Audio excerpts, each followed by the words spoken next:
Hello, everybody. We've still got a couple of minutes. I signed in early. So we'll wait a bit. And this is brand new for me, so what pops up on the screen will be surprises for me.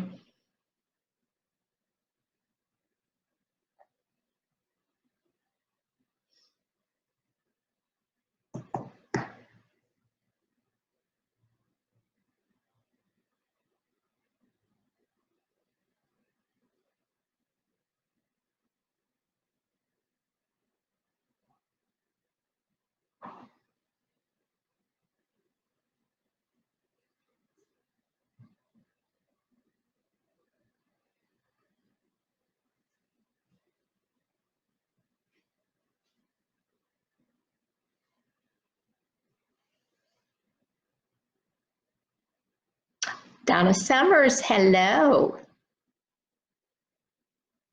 That's fun. I get to see names popping up. Yay.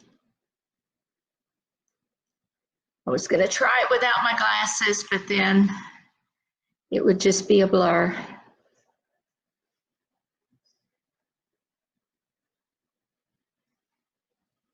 Okay. It's noon on the dot. I see the numbers starting to, wow. Climb, climb, climb. Yay. I'll give it a couple more minutes.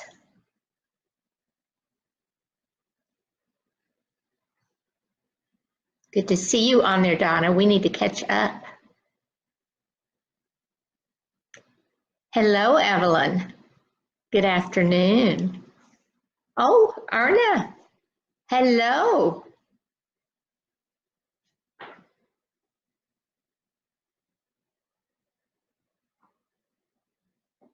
We've got South Africa calling in or dialing in or whatever for the live video. Exciting. How fun. Yeah, the number's just rolling up. So I'm going to give it till 12:02, then we'll start. Hi, Michelle.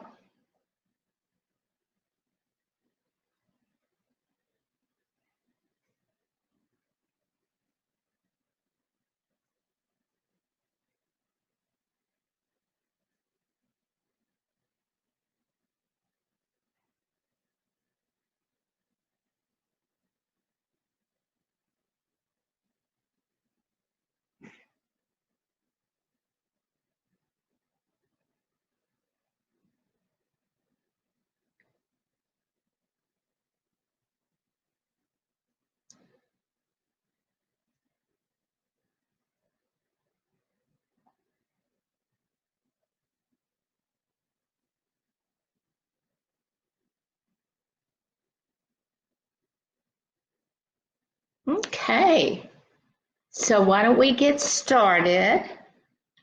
It's so fun seeing everybody growing on that and the amount of people. I'm so excited.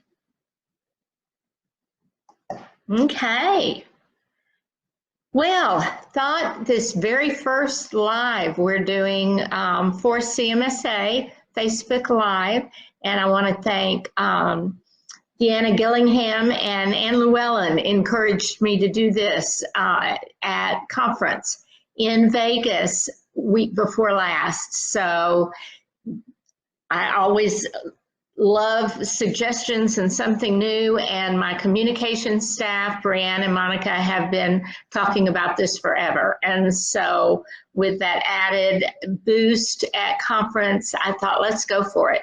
And then we'll have other speakers, some other board members. If somebody y'all want, let me know, but where we can get this going and more and have active conversations. So first thing then, we just finished our Las Vegas conference and huge success, between 2,000 to 3,000 case managers and attendees. It was fabulous. The educational events were great, and the networking, and on and on. It was really an exciting, fun event. And then at our conference, we did announce and distributed at our annual meeting, which always kicks off the conference. If you've not been to one of our national annual conferences, we kick off the meeting with our annual meeting. So it's a membership meeting that we do in person, and all the attendees come in, and we announced and talked about our hospital white paper that was created. Mary McLaughlin Davis, our immediate past president, chaired that. That was what her legacy that she wanted to get accomplished, besides all of the work she did as our president from I'm trying to add backwards, from 2016 to 18. I must have been 14 to, yeah, I was 14 to 16. She was 2016 to 18 as our president. And this was something that she wanted to accomplish. And she started on it then. They worked on it over a couple of years, because of course her and her wonderful committee all have those pesky day jobs, as I call them. And so, but she got it done prior to. She and Stephanie Daniels did a presentation on it at conference at one of the breakouts. But then at the annual, the Cleveland Clinic sponsored the printing of all of the papers. And so where every attendee was given a handout, and then also the attendees, if they couldn't make the early morning annual meeting but were in their breakout session, then obtained hard copies. We have the white paper on our website. It is free to members. Our members, we give so many benefits to, and it is free if you're a member. If you're not a member, you can download for $50. But you look at becoming a member is, with your chapter dues, approximately $200. And this would be $50. You've already, that's 25% of it. And then we'll talk about all the wonderful membership benefits you do get. But it really is a fabulous piece of work. When I came out, and prior to one of our second keynote on the Wednesday, and I came out speaking as executive director, had a 30-minute, well, I got done, presentation where I told the story of, in January, I had gotten sick. And it was like a perfect display of the difference case management makes to a patient, because the first hospital I went to, and I'm in Houston, and very Houston proud, we do have the largest medical center in the world, and world famous hospitals, and I was in one of those that I went to, and never saw a case manager. My PCP, who then sent me, I didn't realize didn't make rounds, so I had a hospitalist that I did not know. He wasn't personable at all, but you know, that would be okay, but I had no voice. Anything I would say, he discounted, he argued, he ignored. It was terrible. The bedside nurse started arguing with him to get him to try to listen to me, and that was ignored. Discharged the next day, not feeling any better at all, no medications, nothing that did any difference. I went home very discouraged, still feeling bad, slept most of the time, but after a couple of days, couldn't raise my arm, I couldn't speak. It was horrible, and I was not even going to go back. My husband's telling me, I've got to take you to the hospital. My oldest daughter had stayed there during that.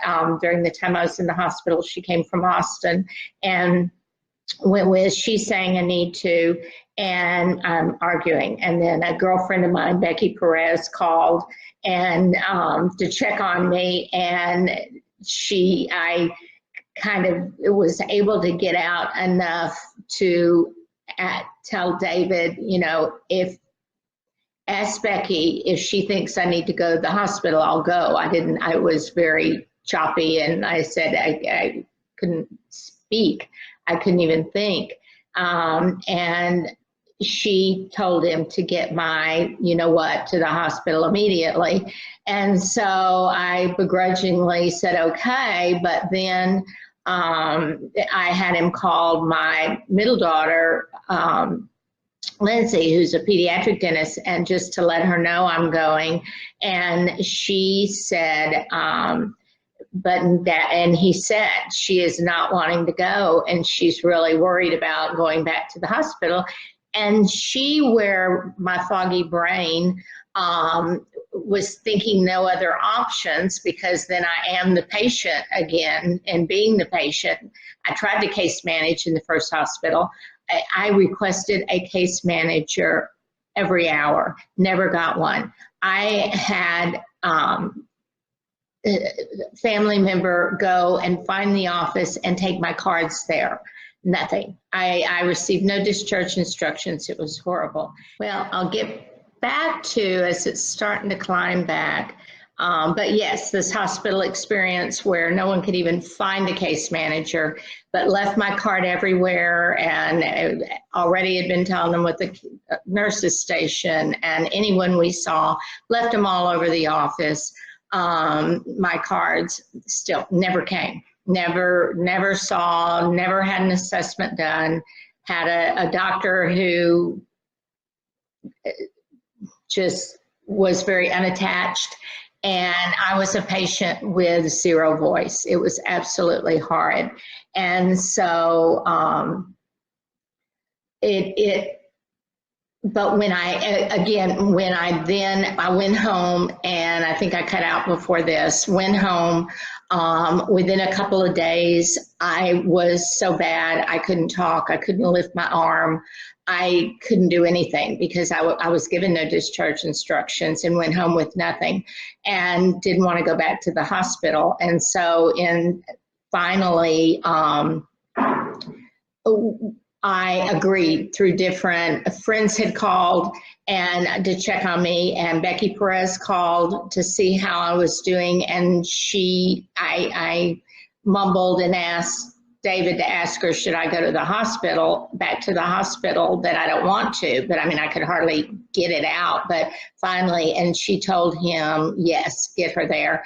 And then he talked to my middle child, Lindsay, who wasn't there. My oldest was still with me, but Lindsay immediately said, take her to the other hospital. And I hadn't thought of that. I mean, I'm a case manager, I'm a nurse, but I was the patient, and I had no voice and was ignored and treated with no respect while I was there by the doctor.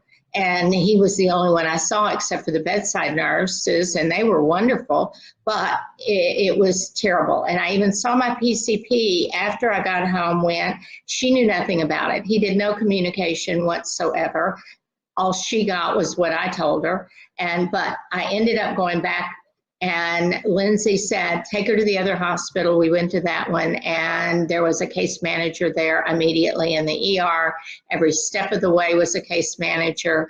I saw the appropriate physicians.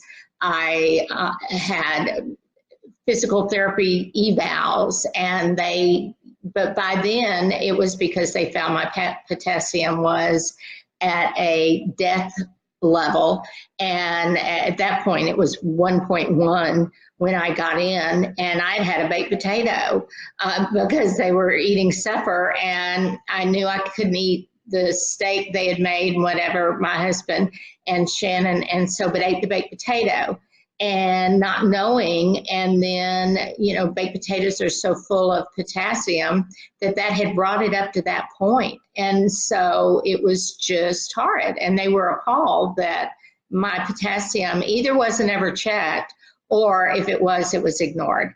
And there were a lot of things that were ignored. And the floor nurse several times, she'd be at the bedside when he was in there, would point out things, and he'd just say, no, she's fine. So then she'd show them to me after he left. And so anyway, to me, it was such an example. I went home the next day, stayed the same amount of time, yet I had direction. I had an appointment made to go see my neurologist. And it was because of the difference of how the case management department was set up. And so I'm firsthand. And our hospital case managers, CMSA has a huge amount of hospital case managers. Our past president, Mary, who chaired this, is director at Cleveland Clinic over 2 or 3 of their hospitals and over case management and nursing services. Our current president, Jose Alejandro, is director at UCI, or University of California, Irvine, and their school and their hospital for case management. We have a huge hospital presence. So this white paper is really important and very good and follows our standards of practice. Our other aspects, our educational resource library. So many people forget. We have over 160 CE programs where you receive RN, CCM, and social work CEs. So that is an important, and it's higher in CEs than the 160 because we have quite a few courses that are 2, 3 CEs. We have packages for CDMS, for our disability management case managers, our vocational case managers. We have something for everybody. And then our products that we have they are either free to members, like the white paper that is loaded on the website is free to members and $50 to non-members. And it's the same type of thing. Our opioid guide is free to members, $50 to non-members. If you look and add all, it is so worth the membership. We have our integrated case management program, our standards of professional case management program, and there are a charge, but a huge discount if you're a member, or for company memberships as well. And the list just goes on and on. So go to our website to be able to see all of that. You receive our magazine, CMSA Today. You receive 8 issues a year for our hard copy for our in electronic form. You get a monthly e-newsletter. We have also, you receive the Professional Case Management Journal free with your membership, and that's all evidence research-based articles. Truly, the list goes on. And if you're already a member, you know all of those glories to it. So we just wanted to talk about that a little bit. Our conference next year will be in Boston, and it is the last week of June, and its final core days is July the 2nd, and then we'll have a post-conference on July the 3rd. It is our 30th anniversary of having conference, our 30th conference, and so we're very excited, and that will be again in Boston. And then the next year for planning ahead is in Orlando, and at the newly remodeled and rebuilt Coronado Springs, which is on Disney property, so you have free buses leaving to all the parks constantly. So your families can go do that during the day. That's what they used to do to me, and I'd be there at the conference, but then it was easy when the conference ended, the educational part during the day, to hop on a bus and go meet them at Animal Kingdom or wherever it would be. So keep that in mind too. That will be wonderful. They have a big high rise. If you're at Coronado Springs, when we were there years ago, like 8 years ago or something like that, a long time, maybe it was our 25th, no, it was longer than 5 years. Anyway, it doesn't matter, but it was a long time ago. It was so spread out. Well, you still have those, but they have a big high rise. And so where you can get rooms in the high rise part that they built that is right there at the conference center. So that is that. See if there's any, I don't see any questions. And oh, thank you, Gail. Gail thanked me for sharing my personal story. I hope with the internet crashing on me, of course, it's my cyber aura that would happen. I wasn't sure when it died and or if you could hear me, or so I kind of restarted. So some might have been redundant or some might have gotten missed, and I apologize for that. But again, check out our hospital white paper. And my experience, yeah, went right along with it. The importance of case management and the supervisors in case management, both Mary and McLaughlin Davis and Jose Alejandro constantly push that supervisors have to fight for what they know is what's best for those patients with case management, and that case manager needs to be able to get away from the computer and go and do a full assessment of that patient at the bedside and hear what the patient says, not just gather information from what the ER doc plugged in or whoever did various interviews along the way, because maybe, I mean, at certain points I wasn't giving answers. It was family members, and because I wasn't even being asked by the physician at the first place. So it was all the difference in the world. So read the white paper, and anytime, if there's any questions, anything y'all need, call me anytime, and we can work things out. I'm wearing, I should stand up, I can kind of turn the monitor. This is the South African, and one of our South African members was on prior, but when she got cut off, I'm not sure if she was able to get back on, but this was their t-shirt. Every year they'll bring some t-shirts they designed, and this was theirs this year. I am a case manager, what's your superpower? And I love that. It goes with, I have a pillow that Kansas City chapter gave me that said, I'm not saying I'm Wonder Woman, I'm just saying, you have not seen me and Wonder Woman in the room at the same time. I'm paraphrasing, but that's all of us. We are Wonder Women in what we do, and Superman. And so this was a great, fun t-shirt for that.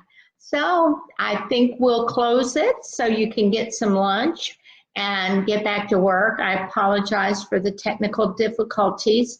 I just knew it was going to happen to me, so hopefully it won't again. But I think that would be it. I don't see any questions or comments. It's just fun to see. Hello, Lori. I see Lori joined in from San Antonio earlier, didn't get to say. And so, and Kathy Campbell, one of our board members, and Gail from New York City. And so very exciting to see everybody that's on here. I can't, some of them, the very first ones, I can't see on there. And so there's Trish Smith. Thank you, thank you, thank you. Yes, she posted, case management is not easy. No, it's not. And it's amazing that you have, and this is worldwide. I've heard it worldwide where they, case managers and directors of case manager departments get frustrated because the director of nursing, and it truly, it's US, it's Singapore, it's South Africa, it's everywhere you go, they'll make comments. Well, I have somebody that's about to get off of probation, but they're not working out on any of the floors, any of the units.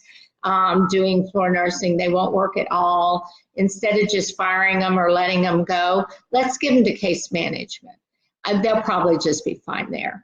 And it's like, oh my gosh, and they're all going, you know, and feeling like they're the only ones that people still don't understand what good case management is, or, you know, what you need to have the traits to be a good case manager. And it's worldwide. We still have so much more education to do, and it's amazing. It may just be forever, because 25 years ago, 20, whatever it was that I started as a case manager 26 years ago, I hadn't heard of it. And became a first one after being talked into it, and never would have thought a quarter of a century later still people, and our own peers or other medical professionals still don't understand. And so we have to really fight for it. And you do need to be able to get away from the computer. And it's my opinion, and most case managers as well, UM and CM needs to be separated. It's too hard. You can't get away from the computer.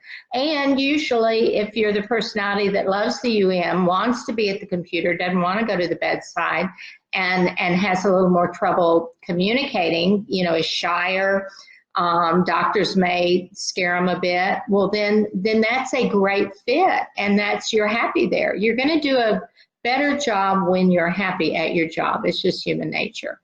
And so a good case manager has to be able to communicate with everybody, not be afraid of anybody. I mean, inside you may be going, oh God, I'm dreading this, but you just suck it up and go in and stand up for that patient and take care of them and get them what they need, and do the pixie dust and our Disney magic princess wands, whatever it is, but we get the job done. So thank you all so very much, and we will do this again. Thank you. Bye-bye.